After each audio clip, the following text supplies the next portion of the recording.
LDFിൻ്റെ പ്രകടന പത്രികയിലെ അണിയറ പ്രവർത്തകരിൽ പ്രധാനിയാണ് doctor TM Thomas Isaac. അദ്ദേഹം ഇപ്പോൾ നമുക്കൊപ്പം ചേരുകയാണ്. സർ, ഇപ്പോൾ 3 മുന്നണികളുടെയും പ്രകടന പത്രിക പുറത്തിറക്കിയിരിക്കുകയാണ്.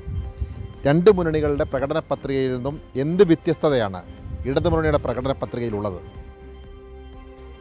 UDFിൻ്റെയും BJPയുടെയും പ്രകടന പത്രിക നടപ്പാക്കാൻ പറ്റില്ല. ഇത്ര ഉറപ്പിച്ച് പറയണത് എന്താ? ഇതിനു വേണ്ടിയുള്ളൊരു ധനകാര്യതന്ത്രം, അത് നടപ്പാക്കാനുള്ള ധനകാര്യതന്ത്രം അവരുടെ പ്രകടന പത്രികകളില്ല.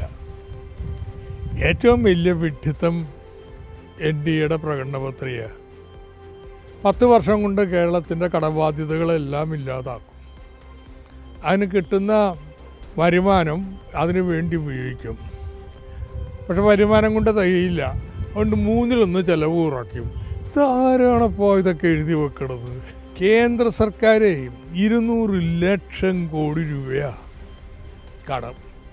അവർ വന്നാൽ കേരളത്തിൻ്റെ കടബാധ്യത 10 വർഷം കൊണ്ട് ഇല്ലാതാക്കുന്നുള്ള പരിപാടിയായിട്ട് കേരളത്തെ രക്ഷിക്കാൻ ഇറങ്ങിയിരിക്കുന്നത്. ഇതുപോലുള്ള വങ്കത്വമൊക്കെ പ്രകടന പത്രിക എന്ന് പറഞ്ഞ് അച്ചടിച്ചു വെക്കാനായിട്ട് എങ്ങനെ കഴിയുന്നു എന്ന് എനിക്ക് അത്ഭുതം. UDF ഇത്രയും പോയിട്ടില്ല കേട്ടോ. പക്ഷെ കടക്കിണിയിലേക്കാണ് കേരളം പോയിക്കൊണ്ടിരിക്കുന്നത്. അതുകൊണ്ട് കിഫ്ബി വഴിയുള്ള വായ്പകൾ കാര്യങ്ങളൊക്കെ ചുരുക്കും, ബഡ്ജറ്റിന് പുറത്തുള്ളത്. പിന്നെ എങ്ങനെ ഇതൊക്കെ ചെയ്യാൻ പോണേ? LDF വളരെ കൃത്യമാണ്. ക്ഷേമ പ്രവർത്തനങ്ങൾക്ക് വേണ്ടിയുള്ള റവന്യൂ എക്സ്പെൻഡിച്ചർ കൂട്ടും. ഇനി റവന്യൂ എക്സ്പെൻഡിച്ചർ 5 ലക്ഷം പേരുടെ ദാരിദ്ര്യത്തിന് അവരെ കരകയറ്റും. ഇതൊക്കെ റവന്യൂ എക്സ്പെൻഡിച്ചറാണ്.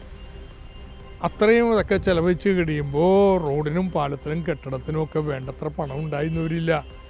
അത് ഞങ്ങൾ കിഫ്ബി വഴി അല്ലെങ്കിൽ വേറെ ഏതെങ്കിലും വഴി വായ്പ എടുത്ത് നടപ്പാക്കും. ഇതാണ് നമ്മുടെ നയം. കേരളം ഇൻഷുറൻസ് പ്രോഗ്രാമിൻ്റെ അടിസ്ഥാനത്തിൽ നിന്ന് ആരോഗ്യമേഖല പ്രവർത്തിക്കുന്നത് പൊതു ആരോഗ്യ സംവിധാനത്തിൻ്റെ അടിസ്ഥാനത്തിലാണ്. ആ പൊതു ആരോഗ്യ സംവിധാനത്തെ സംരക്ഷിക്കാനാണ് BJP ആയുഷ്മാൻ ഭാരത് കൊണ്ടുവന്നപ്പോൾ നമ്മൾ കാസ്പായിട്ട് അതിനെ രൂപാന്തരപ്പെടുത്തിയത്, അഷുറൻസ് പ്രോഗ്രാമായി രൂപാന്തരപ്പെടുത്തിയത്. ഇപ്പോൾ BJPയുടെ ചാലിൽ കൂടി പോകാനാണ് UDF തീരുമാനിച്ചിട്ടുള്ളത്. പല വൻകിട ആശുപത്രികളും ഇപ്പോൾ കോർപ്പറേറ്റുകൾ കരസ്ഥമാക്കി കഴിഞ്ഞു. അവരെ ഭാവിയിൽ സഹായിക്കുക എന്നുള്ളതാണോ? കോൺഗ്രസ്സിന് കോർപ്പറേറ്റ് ബോണ്ട് വഴി പണം നൽകുന്നത്, സംഭാവന നൽകിയിട്ടുള്ളത് ഇത്തരത്തിലുള്ള ആരോഗ്യ ഭീമന്മാരും ഉൾപ്പെടും. അപ്പം അവരുടെയൊക്കെ ഒരു താല്പര്യമാണ് ഇത്തരത്തിലുള്ള ഇൻഷുറൻസ് പ്രോഗ്രാം എന്ന് പറയുന്നത്. കേന്ദ്രം നമ്മളെ സാമ്പത്തികമായി ബുദ്ധിമുട്ടിപ്പിക്കുമ്പോഴും ഇത്തരം ജനക്ഷേമകരമായ പദ്ധതികൾ ഈ പ്രകടന പത്രികയിൽ ഉൾപ്പെടുത്തുമ്പോൾ നമ്മൾ സാമ്പത്തികമായി ബുദ്ധിമുട്ടുകയാണെങ്കിൽ പ്ലാൻ B പദ്ധതി എന്തെങ്കിലും നമ്മുടെ മുന്നിലുണ്ടോ?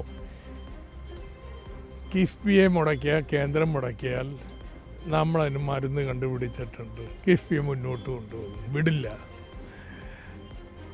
ഇനി കിഫ്ബി മാത്രമല്ല, കേരളത്തിൽ ഒട്ടേറെ ധനകാര്യ സ്ഥാപനങ്ങൾ സർക്കാരിനുണ്ട്.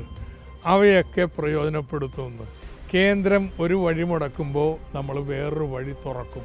അങ്ങനെയായിരിക്കും കേരളം മുന്നോട്ട് പോകാം. എന്തായാലും കേന്ദ്രം എത്രത്തോളം സാമ്പത്തികമായി ബുദ്ധിമുട്ടിച്ചാലും അതിനെയൊക്കെ മറികടന്നുകൊണ്ട് മുന്നോട്ട് പോകാനുള്ള മാർഗം കേരളം സൃഷ്ടിക്കുമെന്നാണ് തോമസ് ഐസക് വ്യക്തമാക്കുന്നത്. സാംജിത് ആർപ്പൂക്കരയ്ക്കൊപ്പം സനോജ് സുരേന്ദ്രൻ, കൈരളി ന്യൂസ്, കോട്ടയം.